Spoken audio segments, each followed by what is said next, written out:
Bienvenue dans C'est quoi sa vie, le podcast où l'on s'arrête pour écouter ceux qu'on croise tous les jours sans vraiment les connaître. Je m'appelle Noé et ensemble nous allons découvrir les histoires, les choix et les rêves de celles et ceux qui façonnent notre quotidien. Dans ce premier épisode, vous allez rencontrer Odile, 85 ans, retraitée, qui n'est autre qu'une de mes grand-mères. J'ai voulu commencer avec des personnes de mon entourage parce que déjà dans ce cercle proche, les histoires sont vraiment riches et variées. Je vous laisse découvrir son parcours et son histoire dans la première de C'est quoi sa vie. Bonne écoute. Bonjour Madi. Bonjour Noé. Je suis très content de te recevoir dans mon podcast. Ce sera le tout premier épisode du podcast qui sera diffusé. Ça me tenait à cœur de commencer avec mes deux grand-mères. Donc tu seras la première puisque vous avez des vies bien remplies et des expériences diverses sur beaucoup d'années de vie. Voilà. Donc ça me tenait à cœur de commencer avec toi et je vais te poser la question que je vais poser à tous les invités pour commencer le podcast. Si tu devais résumer ta vie en une phrase, quelle serait-elle ? Somme toute, une vie heureuse et réussie. C'est quand même pas mal C'est quand même pour pas résumer mal. une vie. C'est plutôt positif, j'allais dire. Même s'il y a eu beaucoup de choses difficiles, mais je résumerais plutôt une vie heureuse et épanouie dans ce que j'ai eu à faire. Est-ce que, avant qu'on commence à rentrer un peu plus dans les détails de ta vie, tu peux te présenter rapidement pour les gens qui nous écoutent et qui ne te connaissent pas ? Alors moi, je suis née le 9 septembre 1939 à la déclaration de guerre, c'est important. Ouais. Nous étions... Maman, quand j'étais encore dans le ventre de maman, était à Paris et papa était en Syrie à la guerre. Et son petit frère, qui venait d'avoir son permis, lui a dit « Maman, Marianne, c'était ça son nom, Marianne, je te descends chez ton beau-père à Juilly-les-Buxy. » Donc je suis née à Juilly-les-Buxy, qui est un petit village en Saône-et-Loire, pas très loin de Chalon-sur-Saône, si on veut le situer. Donc ton papa était militaire ? Papa était militaire. Ça nous a bien marqué dans notre éducation. On a bougé pas mal dès le début, parce qu'après ça, on est parti. Événement important, j'ai un petit frère. Moi, je suis née en 1939, j'ai un petit frère qui est né en 1942, qui est décédé à l'âge de 3 mois d'une malformation que je pense, après ça, Laure et Xavier, mes enfants, ont eu. D'accord. Ensuite, nous sommes partis de Mâcon, où on était passé de Juilly à Mâcon. Nous sommes partis en Algérie une première fois. Alors là, on avait moi j'avais entre 4 et 9-10 ans, je ne sais plus exactement. Donc là, papa était avec nous. On habitait à Alger, dans une caserne militaire. Française, du coup ? Française, oui. Dont papa était le responsable, le directeur. On habitait tout en haut d'une côte, dans la caserne, et on a vécu là. Alors à ce moment-là, il y avait Marie-France, Gérard, Philippe, Marie-Laure et moi, et Daniel, il est né plus tard. Daniel n'est pas né en Algérie, il est né quand nous sommes rentrés en France. Nous sommes restés à Alger jusqu'à 1945. Il y a eu un événement difficile dans la vie de papa et maman. Moi, j'étais un petit peu petite pour... maman était mariée avec papa qui était officier et il avait un jeune frère ingénieur qui avait épousé la petite sœur de maman. Et en 1944, il était dans les FFI et il était chargé de surveiller les usines Schneider. Et au moment du dernier convoi allemand qui partait du Creusot où ils étaient, ils ont croisé un convoi allemand qui repartait et oncle Loulou était dans une Jeep avec son collaborateur et un de ses fils, et le fils a pris peur en voyant les Allemands. Il a sauté de la Jeep et il est allé dans le champ de maïs et les Allemands l'ont suivi et ils ont tous été descendus par les Allemands. Ça a changé beaucoup le cours de la vie de papa et maman. À ce moment-là, on était en Algérie, donc on n'était pas du tout présents en France. Et papa a été nommé, il se trouve que papa a été nommé en 1945 à Paris à la direction du matériel. Papa était un ancien cavalier et il y a un moment donné où il devait choisir, la cavalerie était plus à la mode, j'allais dire. Ouais. Et lui, il a choisi le matériel. Il y en a d'autres qui ont choisi d'aller dans les, dans les chars, je ne sais plus comment ça s'appelle. Et donc, nous, on est arrivés, donc il fallait trouver un appartement en 1945 pour arriver à Paris. Et à ce moment-là, tante Suzon avait un immense appartement qu'elle allait renoncer à habiter parce qu'elle n'avait pas les moyens. C'était son mari qui avait eu cet appartement. Donc, papa et maman ont proposé à tante Suzon, qui devait travailler pour vivre, de vivre avec elle. Tante Suzon, c'est une de Tante tes tantes à Suzon, toi? c'était la petite sœur de maman qui était ma D'accord. tante directe. Elle était veuve avec 5 enfants. Ok. Nous étions 5 enfants. Ça faisait 10 enfants dans un appartement. Autant dire qu'à l'époque, on n'était pas un par chambre. On était 1, 2 ou 3. Plutôt. Donc ça, c'était à Paris. Vous étiez C'était de à retour Paris, boulevard Raspail. Tante Suzon allait travailler à l'école Bossuet, qui était pas très loin, pas très loin de la maison. Tous les garçons allaient à Bossuet et nous, toutes les filles, on allait à Notre-Dame-de-Sion. C'était dans le 6e arrondissement de Paris. Et on avait chacun un cousin de notre âge. Et donc ça, c'est en 1945. Et voilà qu'en 1946 naît Daniel, le dernier de notre famille. Donc le 6e enfant de papa et maman. Et il était adulé au point de départ. Comme il dit, vous m'avez beaucoup aimé quand j'étais petit, mais dès que j'ai commencé à toucher vos affaires, j'étais casse-pied. Donc ça l'a beaucoup marqué, ça. Alors après Paris, là on a vécu 5 ans ensemble. Papa a été nommé à Alger, tu vois, retour en Algérie. La première fois c'était Constantine, cette fois-ci c'était Alger. Et donc on allait dans une école catholique, évidemment. Et c'était un dominicain ami de papa qui nous avait recommandé cette école. C'était une petite école, c'était tenu par c'était pas des religieuses, c'était des célibataires. On dirait maintenant des célibataires consacrés maintenant. Bon. D'accord. Elle s'appelait Milly, cette école. Les filles allaient là. Les garçons allaient à Notre-Dame d'Afrique. Alors, Notre-Dame d'Afrique, depuis l'endroit où on habitait, ça représentait une bonne expédition, j'allais dire. Ils n'étaient pas du tout pensionnaires, mais ils faisaient tous les jours les allées et venues. Vous étiez encore séparés à l'école filles et garçons? On était encore séparés à l'école filles et garçons. Il n'y a que les petites classes, les maternelles qui étaient... Donc Daniel était avec nous, et les autres, on était séparés. Et donc, on a vécu là 5 ans. On en garde des bons souvenirs parce que on était logés donc dans la caserne, mais c'était très libre. C'était très grand. On pouvait aller se balader. Oui, on était les enfants du responsable, donc on était. Ouais. Voilà. Et t'as parlé d'école catholique. T'as grandi dans une famille croyante, Alors, pratiquante. oui, papa et maman étaient croyants, pratiquants, et c'était tout naturel pour eux. Surtout que arriver dans un pays, aller dans un lycée, c'était un petit peu difficile. Après ça, on s'est habitué. Et quand on est parti d'Alger, on a été à Meknès. Alors, on a été à Alger de 46 à 53, 54. Et à la rentrée 53-54, c'était Meknès. Alors là, c'était une autre, encore au une Maroc, caserne. ça? Comment? C'était C'était au au Maroc? Maroc, à Meknès au Maroc. On était encore dans une caserne. Ouais. Papa était encore le directeur. Mais cette caserne avait la particularité d'être à 10 km de Meknès. Donc tous les jours, on prenait un petit bus militaire qui nous emmenait au lycée.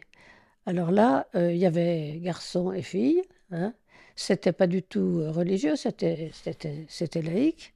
On était des classes, il y avait musulmans, juifs, chrétiens, Ouais, mix culturel, quoi.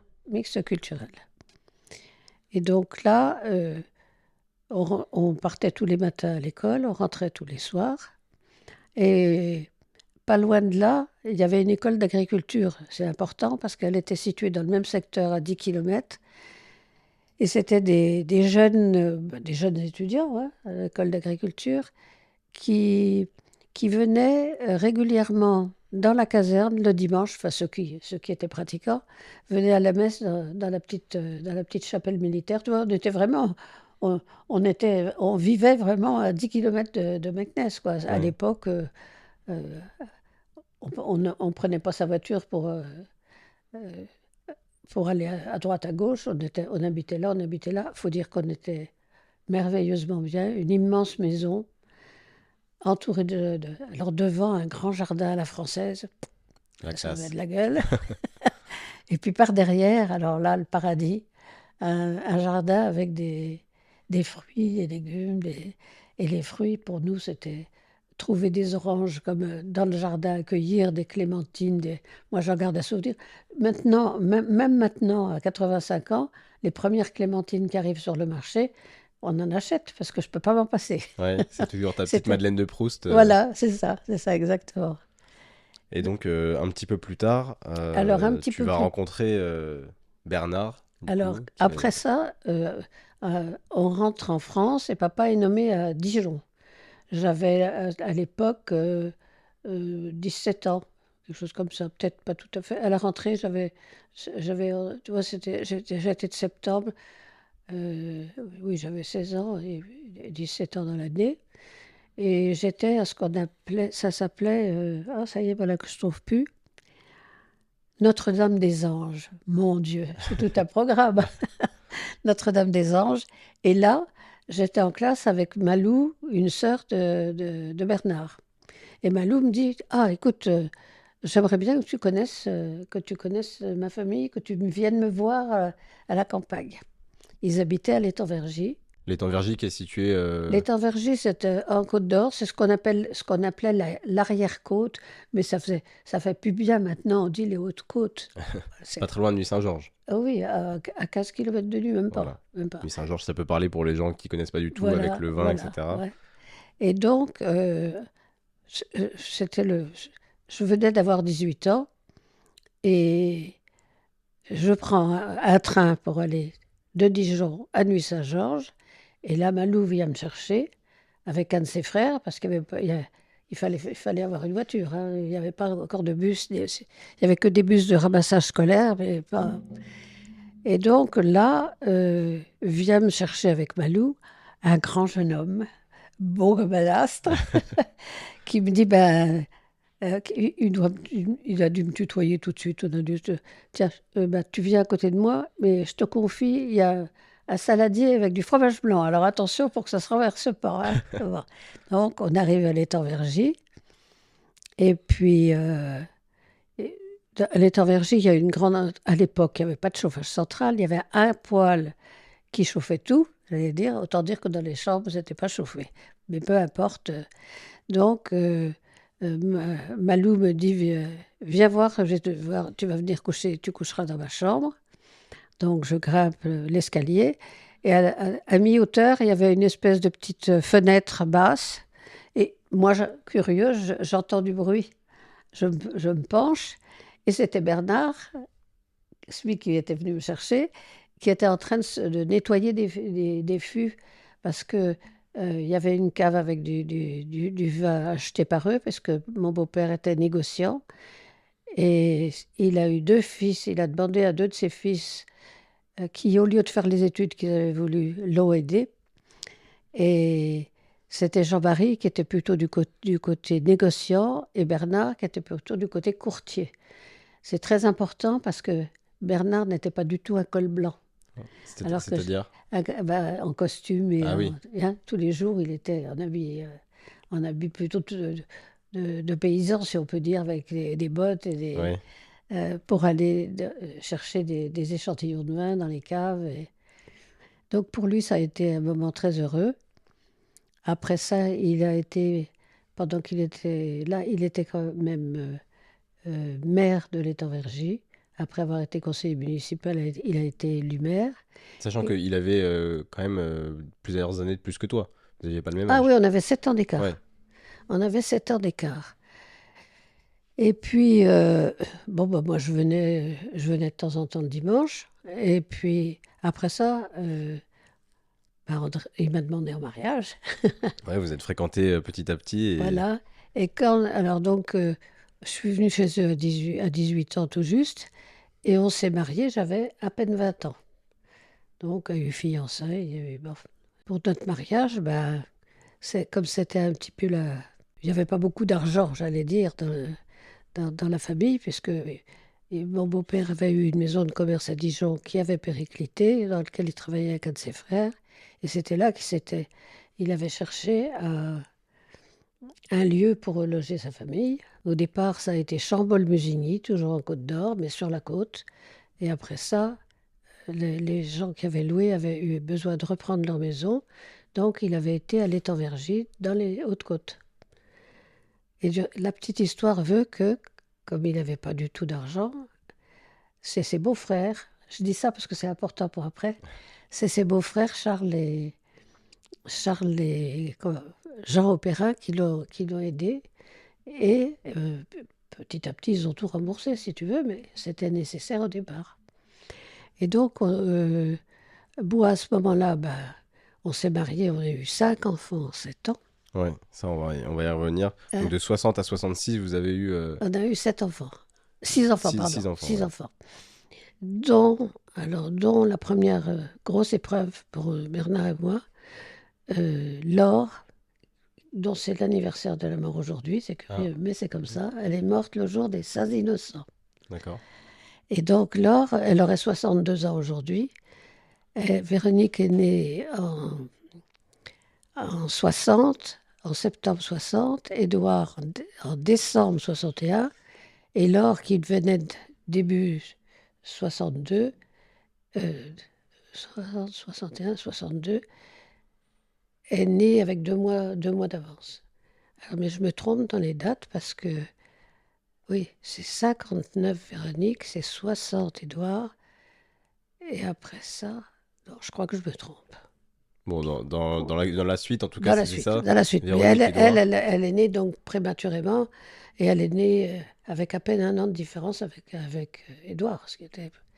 Mais c'était dû. Bon.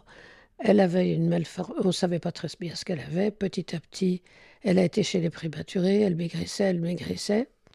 À l'époque, les mamans qui ont accouché ne se relevaient pas avant 8 jours plus tard. C'est bien que c'est Bernard, mon mari, qui allait voir la petite Laure chez les prématurés. Et tous les jours, on lui disait, elle perd du poids, elle perd du poids. Et en fait, elle est décédée au bout de 8 jours. Donc ça a été une épreuve lourde. Heureusement, j'allais dire, il y avait Véronique et Édouard qui étaient...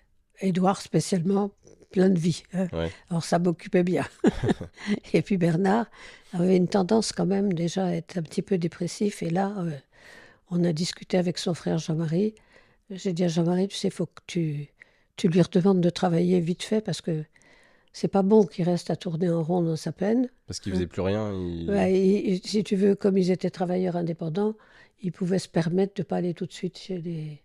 Mais moi, j'ai dit, bon, donc il a repris il a repris assez vite son courtage et c'était très bien comme ça. Et puis, petit à petit, bon, après la naissance de Laure, il y a eu 2 ans après la naissance de Xavier, pas de chance, même malformation. Et là, c'est intéressant d'en parler parce que du coup, Xavier. Xavier ça a beaucoup changé notre vie. Ouais. Donc, pour expliquer aux gens, il a c'est quoi? C'est une malformation qui. Il y avait une malformation, enfin, c'est-à-dire que c'était intestinal. Son intestin était à un endroit, il y avait une membrane qui empêchait de communiquer entre les deux. Donc, il a été opéré une première fois. C'était un petit peu difficile au point de vue digestion et ça a aussi beaucoup, beaucoup perturbé sa relation psychique, si on peut dire. Et il a été un enfant très, très difficile, j'allais dire. Hein. Et ça, c'est aussi intéressant d'en parler Parce qu'à cette époque-là, il n'y a pas tout l'accompagnement en médecine, etc., qu'il peut y Exactement. avoir maintenant, tous les spécialistes Voilà. de comportement, etc. Oui. Comment vous avez géré ça au début, et puis à cette période-là, pour essayer d'élever Xavier du mieux possible, et puis que lui ne soit pas trop handicapé par tout ça, justement, et que ça ne l'atteigne pas trop C'est-à-dire que le fait... déjà, quand il est né, on habitait encore l'Étang-Vergy. Donc, mes belles-sœurs, j'avais 2 belles-sœurs qui étaient en train de se marier. 6 mois après, les deux sœurs se sont mariées et elles étaient très présentes. Ma belle-mère qui avait été très dépressive et qui a été bien remise en route, j'allais dire, grâce à la présence de Véronique et Édouard. Et elle a été très présente à Xavier aussi, si tu veux. Mon beau-père, c'était plus difficile parce que Xavier avait un caractère vraiment dur et mon beau-père avait du mal à accepter. Entre autres, on habitait l'Étang-Vergy dans un coin de la maison, mais on avait la même entrée, on avait les mêmes WC, on avait quand même notre salle de bain à nous. Enfin. Et un jour, mon beau-père a vu Xavier qui s'était traîné Marie-Alette qui avait les cheveux longs dans le couloir comme ça. Donc Marie-Alette, c'est ta fille qui est arrivée après Xavier. Qui est arrivée après Xavier. Elle est arrivée, 2 ans après Xavier. Bon, bref, c'était pas très facile pour mon beau-père. Et puis, nous, on en avait un petit peu marre de ne pas être chez nous. Hein, parce que c'était difficile la famille de Launay étant grande, tous les dimanches que Dieu faisait, tout le monde venait manger à midi. Et c'était mes belles-sœurs, pas mariées, qui trimaient. Et ça me mettait en colère. Ouais. J'avoue qu'ils ont gardé un souvenir de moi, certainement un petit peu, pas avec un caractère facile, parce que je leur disais, mais enfin, attendez, j'ai un beau-frère une fois qui partait en voyage, c'était Jean-Marie, qui partait chez des clients à l'étranger. Il avait oublié ses boutons de manchette. Il fait un petit signe de la main d'Edette, va me chercher. Je lui ai dit, mais tu ne peux pas sortir de la voiture pour aller te les chercher. Donc j'étais réputée pour réagir. Ça a de l'importance parce que ça se disait dans la famille. Ouais. Et t'étais presque en avance sur ton temps parce que c'était quand même voilà, assez générationnel que oui, la femme soit un peu au foyer, etc. Voilà. Alors j'étais au foyer, mais j'avais mon tempérament. Donc après ça, si tu veux, papa voyait bien qu'on en avait assez de ne pas avoir notre chez nous, si tu veux. Il nous a proposé de nous aider à acheter un terrain à Nuit-Saint-Georges. Alors donc Nuit-Saint-Georges à 15 km, c'est un bourg un peu important quand même. Ça changeait complètement notre vie. Et ce que j'ai oublié de dire déjà, c'est que les enfants n'allaient pas à l'école du village, alors que Bernard était maire, il fallait le faire. Et il y avait un transport scolaire, il y avait une petite école paroissiale qui avait besoin d'élèves, donc il y a eu un transport scolaire qui les descendait depuis Segrois, un petit village, jusqu'à Nuit. Donc on avait déjà un pied à Nuit. Hein. Et donc... là, on s'est intégré à Nuit-Saint-Georges. C'est là qu'on a commencé à avoir vraiment des amis, parce qu'autrement, on n'était que dans la famille. Oui, parce que l'Étang-Vergy, c'était un château où vous étiez un peu tous là-dedans. Voilà, alors nous, il n'y avait que mes beaux-parents et nous qui habitions, mais le dimanche, tout le monde venait. Tout le monde venait. Hein. Mes belles-sœurs ont été là jusqu'à leur mariage, Juste était là, Jean-Marie était là, donc on habitait une grosse famille, quoi. Hein. Et donc, quand on est arrivé à Nuit, ça a été tout à fait autre chose. Parce que moi, je me souviens qu'en tant que catho, j'avais proposé au curé de l'Étang-Vergy de l'aider pour le catéchisme. Et moi, j'étais une bourgeoise. Lui, il avait beaucoup souffert de bourgeois dans son enfance. Donc, il m'a dit non, il y avait une pauvre dame qui était pliée en deux, c'était elle qui faisait le caté. Bon, c'était comme ça. Quand je suis arrivée à Nuit, je me suis tout de suite engagée dans la catéchèse. Bernard continuait à être maire à l'Étang. En plus, lui aussi s'est engagé dans la paroisse. Matériellement, c'était l'homme... Dès qu'il y avait quelque chose à faire, on appelait Bernard. Donc là, tous tes enfants étaient nés? Tous les enfants. Alors là, Marie-Alette avait 1 an quand on a quitté Donc là, tu avais 5 enfants. Oui. Et c'est pendant cette période-là, on a un cousin germain, André, qui était le parrain de Xavier, c'était mon cousin préféré, qui nous a prêté pour les vacances un chalet en montagne. Et comme on était abonné au journal qui avant s'appelait La Vie catholique, maintenant ça s'appelle La Vie tout court, il y a eu toute une partie de ce journal dans la semaine, là, c'était toutes les semaines, sur l'adoption. Et moi, mon cœur de mère, quand on disait tous ces enfants qui n'avaient plus de parents, quoi, et qui étaient adoptables, j'en ai parlé à Bernard. Donc là, oui, vous aviez 4 enfants, pardon. 4 enfants à ce moment-là. Donc Véronique, Édouard, Xavier, Marie-Alette. Oui, Laure était décédée. Laure qui était décédée, du coup. Voilà. Et donc, petit à petit, ça a trotté dans notre tête. Et on a demandé à nos familles, parce qu'on voulait que les enfants qu'on allait adopter soient accueillis. Si c'était pour que tout le monde lui fasse la gueule. Bien sûr. Hein. Donc, tout le monde a dit oui, de mon côté comme du côté de Bernard. Et notre Chang est arrivé en 71. Donc ça, c'est mon papa, qui est papa arrivé voilà. de Corée du Sud. Voilà. Il est arrivé en 76. Alors, il est né en 71. Il est né en 71 et il est arrivé en 78. 78. Donc à l'âge de 7 ans. C'est ça. Je dois me tromper, parce que je pense qu'il avait 5 ans et demi. Oui. Bon, il est arrivé autour de 5 ans et demi. Et du coup, là, c'est pareil. Ça prend combien de temps à faire des démarches pour adopter Eh bien, on a eu... Bon, Bernard étant maire, il avait toutes les ficelles de la préfecture pour savoir comment faire. Si bien que ça s'est vite fait. Comme le temps d'une grossesse, ça a mis 9 mois. Okay. Alors que d'habitude, ça met beaucoup plus longtemps. Mais il savait, Bernard, comme il allait souvent à la préfecture en tant que maire de l'Étang-Vergy, il y avait toujours des paperasses, des machins. Et donc, il connaissait les gens qu'il fallait voir. Et ça s'est vraiment vite passé, parce que je te dis, en 9 mois, ça a été fait. Et est-ce que vous avez, entre guillemets, choisi l'enfant que vous alliez adopter, ou Alors, c'était non. un peu attribué Alors non, on ne choisissait pas. Alors si, on a quand même dit, je crois qu'on avait dit qu'on voulait un garçon, ou ils nous ont proposé un garçon et on a tout de suite dit oui. On ne savait pas de quel pays ça serait. Ça a été la Corée, donc c'était très bien. On était très contents. Et donc, quand il est arrivé, c'était dans la maison, c'était l'effervescence. Ouais, j'imagine. Oui. Et ce qui a eu très très bien, c'est que si tu veux, il a été tout de suite à l'école. Hein. On avait la chance de bien connaître l'école, puisque les enfants y étaient déjà. Et Françoise Dalbolin, l'institutrice, a tout de suite dit, moi je le prends comme... il apprendra le français avec nous, quoi. Hein. Si bien que c'était... Et alors la chose qui était bien, c'est que Xavier était déjà grand à l'époque. Hein. Et Xavier, maintenant, il a 60 ans. Et Chang en a... 53, là. 53, tu vois, ils avaient 7 ans de différence. Eh bien, petit à petit, c'est Xavier qui l'emmenait à l'école. Ah oui ? C'était pas moi. Hein.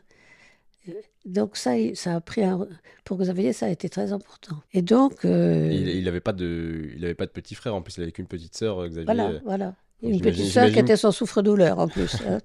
J'imagine que le côté... d'avoir un petit frère, le côté masculin et ce côté fraternel, certainement, ça a dû oui. lui plaire aussi à ce moment-là. Quoi. Donc, après ça, comment les choses se sont passées ? Déjà, qu'est-ce que ça a changé pour vous d'avoir un enfant de plus ? D'avoir un enfant de plus et puis d'élever un enfant qui n'est pas le vôtre. Je veux dire, comment au début tu communiques avec lui parce qu'il ne parle pas du tout la langue ? Comment ça se passe les premiers mois, le temps qu'il apprenne le français ? Parce que j'imagine qu'il n'a pas appris non plus en 3 mois qu'il était bilingue. Non. Alors, c'est bien parce qu'il est arrivé en juillet. Et donc, il y avait encore 2 mois avant l'école, si tu veux. Donc, on avait appris... il est venu avec une association qui s'appelait les Amis des Enfants du Monde, qui n'était pas sur Dijon, qui était sur Besançon. Donc, on avait été sur Besançon. Et il nous avait donné quelques rudiments pas un dictionnaire, hein, mais quelques rudiments pour dire j'ai faim, j'ai soif. Pour au moins comprendre les bases Pour d'un comprendre, enfant, voilà, quoi. quand il disait en coréen taigi, les fraises, ça, on savait ce que c'était. Hein.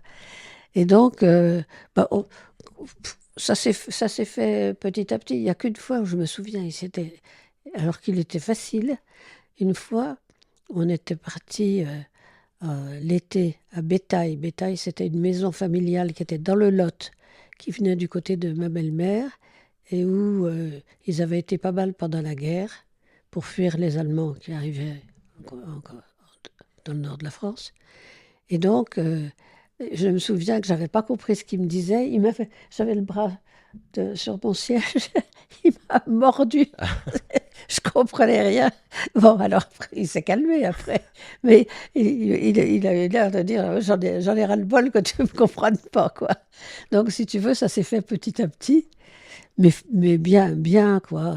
Et il a eu la chance d'être très, très bien accueilli par son. Oui, c'est ce que j'allais dire par ses frères et sœurs aussi, et puis enfin, son école et ses frères et sœurs. Comment ils ont réagi parce que c'est pareil, j'imagine que même si vous les avez consultés, bah, tu intègres un enfant qui n'est pas, que tu t'as pas vu dans le ventre de ta maman, etc., et qui est déjà grand, tu vois. Ils étaient très, très, très, très, très fiers et très heureux. Hein. Ouais. Et Véronique, je me souviens, au moment de l'adoption, ils avaient déjà 14-15 ans, Édouard et Véronique. Donc, l'association, les Amis des Enfants du Monde, ont dit, bah, vous nous avez donné votre accord, mais on aimerait bien l'accord des aînés qui sont capables. Donc, ils ont écrit chacun une lettre, qu'on n'a pas lue, hein, pour dire qu'ils étaient d'accord. D'accord. Donc, Ok. j'ai trouvé que c'était bien. Ouais. Oui, que Parce tout le que monde ça leur donnait une soit pas juste votre responsabilité aussi. décision. Ouais. Voilà. Hein. Et donc, bon, les enfants après grandissent. Les enfants grandissent. Malheureusement, Bernard a un premier cancer, un cancer des ganglions, qui l'a beaucoup fatigué. Et on est tombé sur un médecin exceptionnel, un hématologue à l'hôpital de Dijon, parce qu'il fallait bien aller le soigner. Et, il était formidable. Il nous a dit, s'il tient, s'il tient 12 ans, on n'en parlera plus. Manque de peau. À 10 ans, il a eu une leucémie dont il est mort, hein, Ouais. après. Donc ça, il est décédé, mais avant son décès, il y a quand même eu le moment où tu es devenu grand-mère, où vous êtes devenu grands-parents Alors, on est avec devenu. Alors, vos il ne faut enfants. pas que je brûle les étapes, oui, parce que Bernard a connu quand même, comme petits-enfants. Alors là, pour nous, c'était la joie complète. Il y a eu son nez avant son décès, Elsa, Raphaël, qui a eu une histoire un petit peu particulière dont je parlerai, Raphaël, Mathieu et Marie. C'est les 4 qui l'ont connu. Et donc, ils venaient tout le temps. C'était super. Véronique habitait Paris, enfin Paris, Saint-Maur à côté. Édouard changeait pas mal, mais enfin, il était à Nantes. Après ça, comme banquier, il a pas mal changé de poste. Et puis, Marie-Alette, alors, elle a été maman célibataire de Raphaël. Et ça, c'était important aussi pour elle et pour nous, parce que elle travaillait à Dijon, et il fallait bien garder Raphaël. Donc, elle l'a mis dans une crèche, et moi, il se trouvait que le diocèse m'avait demandé de travailler au service de catéchèse, donc j'allais le chercher à la crèche, et Marie-Alette le reprenait. Et ça, on a eu une relation un peu privilégiée, si on Ouais. peut dire. Hein. Et parce que moi, bon, je t'ai appelé Maddy au début de l'épisode. D'où c'est venu Maddy? Alors alors Elsa a pas l'air de ça. C'est Elsa qui a dit. Elle n'a pas dit mamie, elle n'a pas dit Odile, elle a dit Maddy. Donc on a gardé Maddy. Ouais, depuis tout ce temps, c'est resté Maddy. Depuis tout ce temps, ça a été Maddy et ça continue parce que Annie, la femme d'Édouard, c'est Mani parce qu'elle s'appelle. Oui, Hein, avec maintenant voilà. son petit-fils. Et donc, pour revenir à Bernard, il va décéder du coup d'une leucémie, c'est ça? Oui. Alors bon, si tu veux, ce qui a été difficile pour lui, c'est que bon, il continuait à être maire et à un moment donné, il a dit je peux plus. Bon, c'est pas facile de dire. Non. Donc il est resté dans le conseil municipal, mais bon, il avait abandonné la mairie. Et quand il est décédé, on habitait toujours la grande maison de Nuit-Saint-Georges. Et moi, j'avoue que c'était Véronique et Édouard venaient euh, de Paris, de Grenoble à l'époque. C'était pas toujours. Ils n'étaient pas là tous les 8 jours. Et quand ils venaient, il fallait tondre la pelouse, il fallait faire ceci, cela. Donc, moi, dans ma tête, j'ai décidé assez vite que je ne serais pas capable de. Moi, je faisais l'intérieur de la maison, mais l'extérieur, j'étais nulle. Oui, Hein. oui, puis là, tu étais dans une grande maison toute seule, il n'y avait plus tes Oui, enfants. voilà, Et voilà. comment tu as réussi à faire enfin, Mon faire ton deuil deuil de la maison, de de Bernard mon déjà? mari et de la maison. Ouais, Alors, déjà ton mari, parce que c'est quand même pas rien quand tu construis une famille, tu perds ton mari. alors ça a été une époque vraiment douloureuse et je pense que ma foi m'a beaucoup aidée quand même. Parce que dans toutes les, même déjà à la Bord de l'Or, dans toute ma vie, ma foi m'a beaucoup portée. Hein. Et maintenant que je vieillis aussi. Hein, parce que c'est pas facile de vieillir en se rétrécissant petit à petit dans Ouais, bah oui, ces. bien sûr. Hein. Donc je pense que quand on était fiancés avec Bernard, on avait fait ce qu'on appelait une retraite de fiancés à Châteauneuf-de-Caloors, c'était dans la Drôme, je crois. Et on avait, j'ai été, on avait déjà là, on avait parlé de l'Esprit Saint pendant cette retraite. Et je me souviens même que quand on est rentré en train avec Bernard, il me dit, tu sais, je ne sais plus si je veux me marier ou être prêtre. Ben, j'ai dit merci Seigneur. Bon, heureusement, c'était. Heureusement, il a choisi de se marier avec toi. Oui. Et donc, on s'est marié à lundi de Pentecôte. Et tous les lundis de Pentecôte, on chante. À l'époque, c'était en latin. Le Veni Creator, viens, Esprit Saint, emplit nos cœurs. Et, bon. Et moi, depuis qu'on s'est marié avec Bernard, on a prié tous les jours cette prière ensemble avant de se coucher. Et moi, j'ai continué toute seule. J'ai une confiance totale. Et j'avoue que ça m'aide beaucoup. Ça paraît curieux pour vous tous qui ne pratiquaient pas. Mais pour moi, c'est vraiment très, très, très. C'est vital, quoi, Ouais, pour mais moi. c'est pour ça que j'aime bien en parler aussi de ça, parce que même si moi, voilà, je suis pas forcément dans la religion, etc., je sais à quel point ça peut aider certaines personnes Mm. et à quel point c'est important.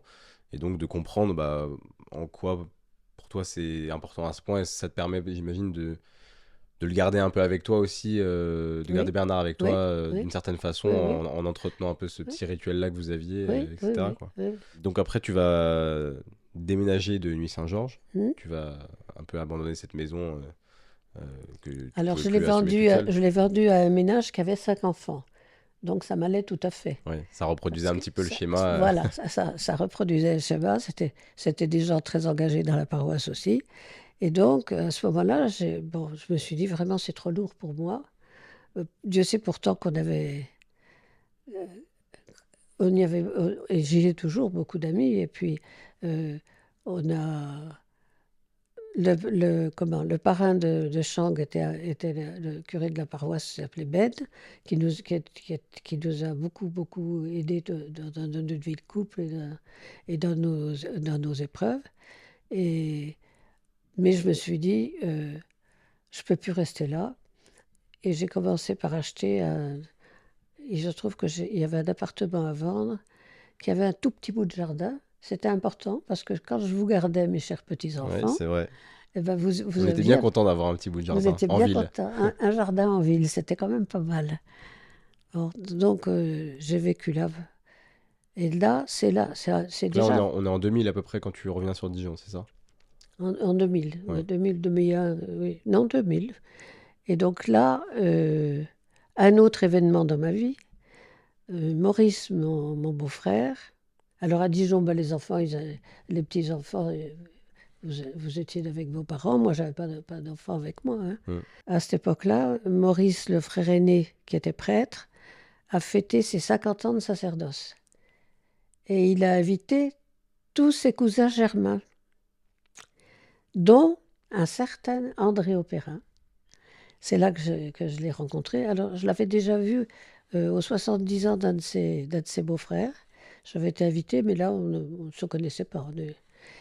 Et donc, on s'était vu quand même. Et André s'était dit, j'aimerais bien connaître cette Odile dont on parle avec son caractère à l'étang-verger. Ton fameux caractère qui a fait parler fameux dans toute caractère qui faisait la Côte parler d'Or. la famille. Et donc, lui, il habitait à l'époque... il a perdu sa femme en 2000 aussi, je crois. Et curieusement, on s'était mariés le même jour, si bien que ses parents n'étaient pas à notre mariage et mes beaux-parents pas. Hein. C'était curieux. Hein, Ouais. déjà, Donc là, c'était en lien avec la famille de Bernard, du coup. alors voilà, il se trouve que ma belle-mère était la sœur de la maman d'André. D'accord. Elles étaient 6 filles. Et ensuite, il y a eu 2 garçons. Dans les 6 filles, il y en avait 3 qui ont eu des enfants et 3 qui ont été religieuses. Et elles ont bossé pour 6, puisque l'aînée a eu 12 enfants, une religieuse, une autre, la maman d'André, 14 enfants, une religieuse, Ça faisait du et monde. l'autre, 10 enfants. Tu vois, ça faisait quand même pas un bon nombre. Ensuite, les 2 ans, il y en a un qui n'avait pas d'enfants, il en a adopté 3. Et celui qui était neurologue, à la fin, en avait 5. Donc ça faisait une bonne tripotée d'enfants, Ouais. qui se retrouvaient à bétail l'été. Enfin, Fallait des chambres pour loger, là. Hein. c'était des dortoirs. Des dortoirs. Et nous, on n'y allait pas beaucoup à l'époque. C'était après la guerre, on n'y allait pas beaucoup. Donc là, c'est vrai qu'André entre dans ma vie très doucement, parce qu'on ne voulait pas... D'abord, André était veuf depuis très peu de temps. Donc, il était très culpabilisé de s'autoriser à rencontrer quelqu'un. Et moi, si tu veux, dans la famille, tout le monde, mes belles-sœurs très malines, pour les 50 ans de sacerdoce, j'étais la seule veuve. Tous les autres étaient en couple, tous les couples avaient une table, et moi, j'étais toute seule. Qu'est-ce qu'ils ont mis à mes côtés ? Comme par hasard, André. Les entremetteuses. Voilà, c'était les entremetteuses. Elles ont beau dire que non. Donc, on s'est connus petit à petit. On a commencé par s'écrire. On a commencé par...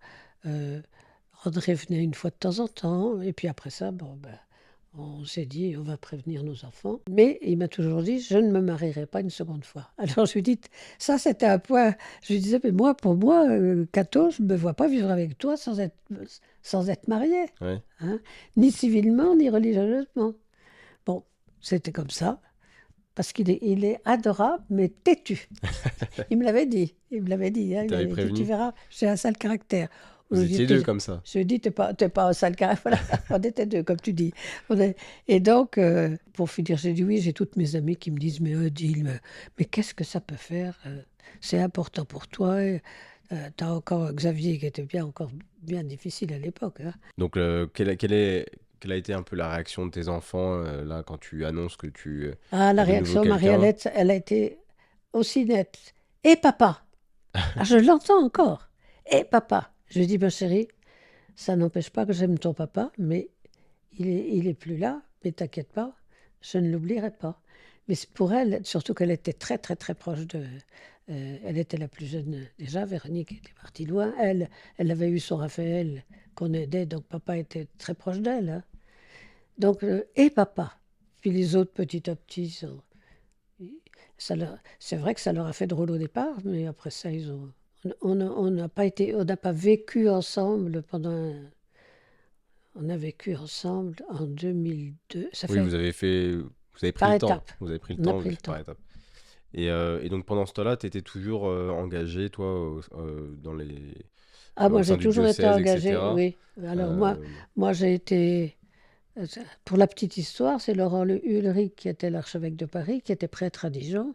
C'est lui qui m'a engagé comme au service de catéchèse de Dijon. Et c'était amusant parce que il y avait comme prêtre au service de catéchèse Yves Frot, qui est devenu mon curé à Saint-Jean maintenant. D'accord. C'est quand même... Ça fait un petit cercle. Ça fait un petit cercle. Et donc là, après, les années vont passer. Donc là, on est en 2004 quand tu rencontres André. Donc les années passent. Vous allez après vous installer Je le ensemble, rencontre etc. en 2002 et on vit ensemble en 2004. D'accord. Notre première vie commune a été 1 an quand j'étais rue du Colonel Marchand. Et après ça, André a acheté son appartement sur plan. Et quand il y a été, il m'a dit, tu vas quand même pas me laisser vivre toute seule dans un grand appartement. Voilà. Et là, c'est ton papa qui a travaillé rue Colonel Marchand pendant Ouais, c'est 2 vrai. ans, quelque chose comme ça. C'est vrai qu'il a travaillé là-bas. Donc ensuite, tu vas avoir ton rôle de grand-mère. Alors, ça a été très Toujours, important, ça. voilà. Hein. Nous, on avait la chance avec ma Vous sœur aviez 2 grands-mères, hein? d'être sur Dijon aussi, de pouvoir te voir Oui, souvent. Et oui, du coup, on oui. venait assez Ah souvent ben, chez c'est toi. sûr que... Alors, parce que j'ai été rue Colonel Marchand dans deux endroits. Au départ, j'étais dans la maison avec un petit bout de jardin. Et après ça, j'ai vendu là et j'ai acheté à- en face un appartement parce qu'il y avait un garage qui était attenant et que c'était un peu plus grand. Parce que rue Colonel Marchand, c'était le premier appartement. Il était magnifique, c'était un appartement ancien. Mais il y avait que deux chambres. Enfin, il y avait l'entrée, il y avait une cuisine, salon, salle à manger, une chambre. Donc, quand ceux qui venaient de Paris venaient, c'était pas très pratique. Ouais. Donc là, Donc il y a eu ça. Et puis après, plus tes petits-enfants grandissaient, tu es devenue aussi arrière-grand-mère. alors là, Ça, c'était ça a été l'événement, oui. l'événement. Oui. Ah oui, oui. Comment tu as vécu un peu ça? Enfin, j'imagine que tu as été très heureuse aussi. Et c'est aussi une chance de pouvoir connaître ces petits-enfants, Ah bah, ça, c'est sûr. Hein. ces arrière-petits-enfants Ces même. Ouais. arrière-petits-enfants, c'était vraiment... Puis alors, c'était... Moi, je l'attendais depuis longtemps parce que Elsa et Seb, ils ont quand même vécu plus de 10 ans ensemble avant de se dire qu'ils allaient attendre un enfant. Ouais, c'est vrai. Oh, c'est plus que 10 ans même. Hein. Et puis après ça, Marie et Thomas. Alors, Marie et Thomas, c'était différent. Et puis il y a eu Raphaël et Laetitia quand même. Ah ben, il y avait, pardon, j'oublie Raphaël, je t'oubliais. Le premier, c'était Raphaël qui a Ouais. eu des enfants. Et Raphaël, vous vous souvenez, on a été tous ensemble au mariage au Brésil. Ouais. C'était quelque chose, ça. Hein. Ouais, ça Hein. c'était Et une donc, vraie expérience familiale. ouais, C'était super. oui, oui. Et donc, Raphaël et Laetitia, ils ont eu d'abord Thomas, qui maintenant, il va avoir bientôt 6 ans hein, l'année prochaine. Ça passe. Hein.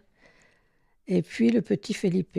Et en 2021, du coup, il va y avoir un nouvel événement qui va un peu chambouler toute la famille. C'est du coup le décès d'Édouard, un de tes enfants, qui Alors est mon ça, oncle. ça a été vraiment l'épreuve de l'épreuve. Hein. Je pense que c'était... Enfin, on ne dose pas, si tu veux. La peine, elle est là. Mais si tu veux, bon, Laure, c'était inhérent à sa santé. Bernard aussi. Et là, Édouard, c'était lui qui a voulu se supprimer. Hein. Et ça a été d'un difficile. Et surtout, je pensais aussi à Annie et aux 2 enfants. Hein. Je sens que ton papa m'a toujours dit, maman, Édouard est venu te dire au revoir. Parce que c'était 15 jours ou 3 semaines avant sa mort. Il est venu à Dijon. Je me souviens que à l'époque, Xavier avait fait encore une fugue ou je sais pas quoi. Bon, je m'étais dit que je voulais repartir avec Édouard. Ça, je ne l'ai jamais dit. Hein. Je voulais repartir avec Édouard. Et puis, Édouard me dit, maman, il faut que tu restes. Xavier vient de rentrer, il faut... Et je l'ai accompagné sur le quai de la gare. Et je le vois encore, il faisait un temps de cochon. Je le vois encore me mettre à l'abri du vent et me dire au revoir d'une façon tendre que j'avais jamais vu Édouard comme ça. Je garde ce souvenir très fort pour moi. C'est là que ton papa m'a dit, mais maman, il est venu te dire au revoir. Donc c'était quand même prémédité. Et si tu veux, le problème d'Édouard, c'est que Véronique et Annie, je dis Annie, sa femme, c'est normal, mais Véronique a été très très proche de lui et disait à Édouard, Édouard, il est temps que tu t'arrêtes. Et lui, Oui, parce que c'était suite à C'est une un burn-out. surcharge, on va dire, un burn-out, une surcharge C'était de travail. c'était une surcharge de travail. Et ses collègues ont dit à Annie, après son départ, euh, de toute façon, quand on nous donnait un truc de plus à faire, Édouard le faisait à fond pour nous soulager, nous. Mais, tu vois, c'était comme ça. Du reste, il était très aimé des gens avec qui il travaillait et de tous leurs amis. Ils ont été sidérés, quoi. Et comment, du coup, voilà, enfin, ça reste un événement qui est encore récent, mais comment tu as, pareil, essayé de faire ton deuil par rapport à ça. Moi, j'ai quand même un souvenir et, enfin, à chaque fois, toi, quand il y a quelque chose qui va pas, et là, ça m'a encore plus frappé, tu essayes d'abord de te soucier des autres et de savoir comment les autres vont et si tout le monde va bien avant de montrer, toi, ce que tu ressens. Ah, bon, bah, Et alors ça, je sais pas si c'est dans ça, ton caractère de base. c'est toi qui peux le ressentir, hein, Ouais. moi, Mais je sais en tout cas que, enfin, je pense que ça a marqué tout le monde aussi sur le côté de la santé mentale et de faire attention à soi, tu vois. Mm, Ça a été, mm. c'est malheureux, mais ça a été un peu aussi une sonnette d'alarme pour tout le monde de se dire, bah attention, faites quand même attention à vous. Du coup, toi, comment est-ce que tu t'es encore plongé dans la foi là-dedans pour Ah bah ton ça, deuil, c'est etc., sûr. j'imagine. Alors, la foi et André, hein, Et André, oui, là, c'est hein. bien que tu t'es pas été Là, toute seule là, aussi. j'ai pas été toute seule quand même, hein. C'était important, hein. Et et il y avait toujours de Xavier qui, à l'époque, était encore bien difficile. La preuve, c'est il avait fait une fugue, on venait d'aller le rechercher avec André. Oui, je crois que une fois de plus, si tu veux, c'est l'Esprit Saint qui m'a guidée. Et c'est très curieux parce que André n'a pas du tout la foi, enfin, le dit-il, mais j'en sais rien. Enfin, bon, il a été élevé tout à fait religieusement chez les jésuites, mais tellement chez les jésuites, prière avant chaque cours, messe tous les matins, qu'il a tout envoyé promener, quoi. Ouais. Et comme Renée, sa première femme, n'était pas du tout pratiquante, voilà, Oui, il n'a pas à perpétuer il ce n'a pas truc-là. perpétué. Et donc, le fait, je pense que pour Édouard, j'ai été aidée, et puis aussi par les amis. Parce que tout le monde, mais les amis de Nuit Saint-Georges, ils sont restés toujours fidèles en amitié, et ils m'ont beaucoup, beaucoup soutenu, les amis de Dijon aussi.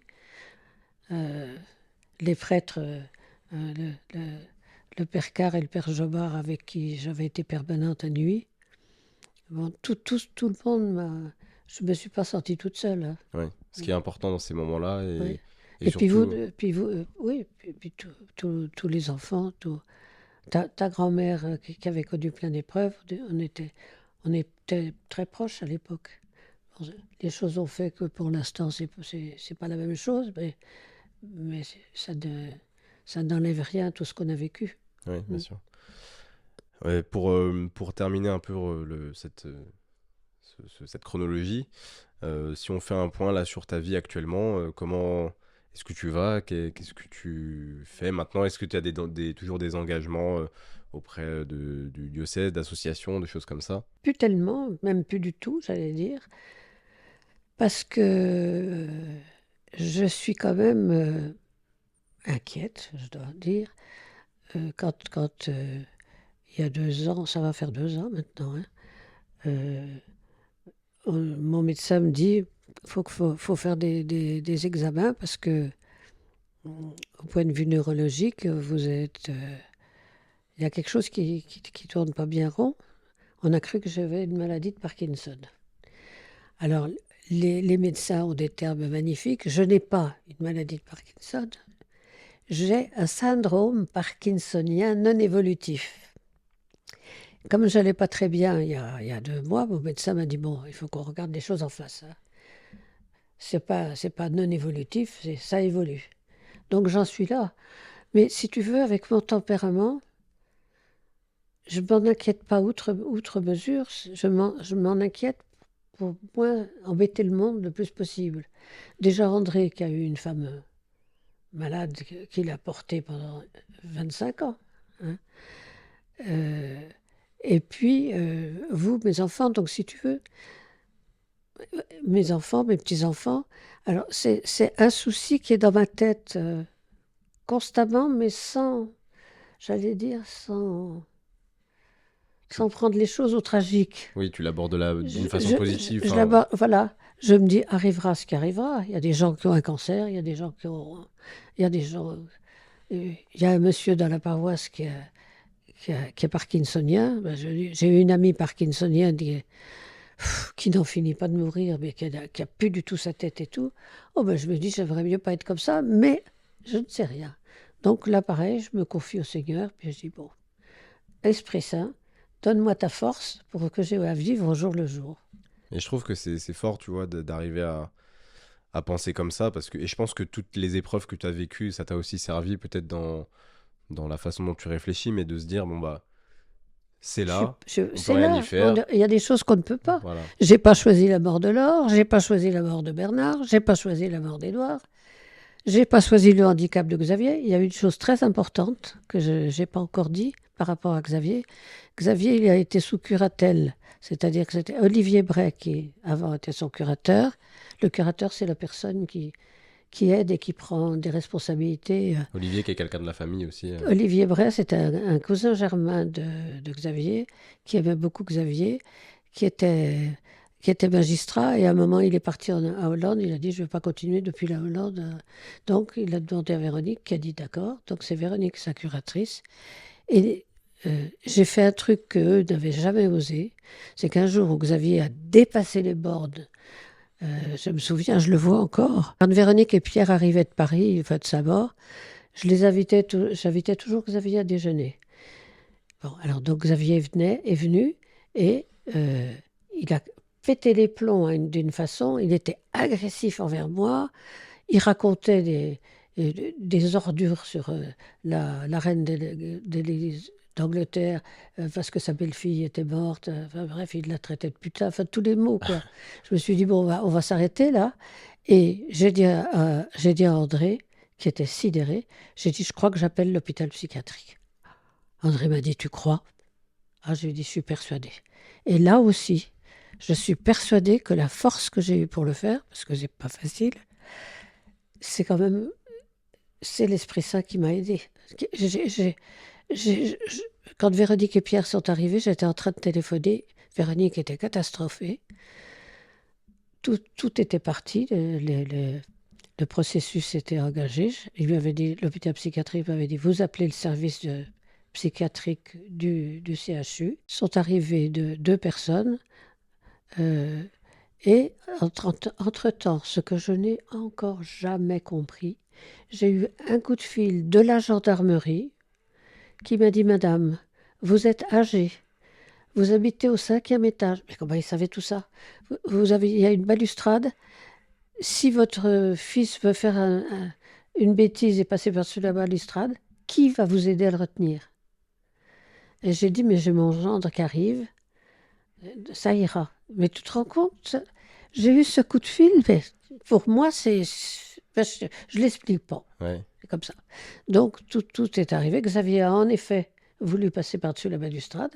Et heureusement, il y avait Pierre, Véronique et les deux infirmiers qui venaient d'arriver. Et moi, tout le monde m'a dit: «Vous restez à l'intérieur». Et puis Xavier est parti. Et ça a été pour lui, il est tombé sur un psychiatre extraordinaire. Et ça a marché. Ouais. Au final, oui, pour lui, ça a été. Pour lui, ça devait être, j'imagine, difficile pour le moment parce que il y avait bon, plein de choses à au départ, extérioriser. il pétait tout autour de lui. Ouais, hein. j'imagine. Mais au final, maintenant, ça lui permet d'être beaucoup plus calme, de ne pas avoir de crise enfin, caractérielle, on va dire. Oui, il te dit: «Ben maintenant, j'engueule plus tout le monde». Ouais. Oui, ce qui est vrai. À Noël, on l'a bien vu. Ouais, c'est ça.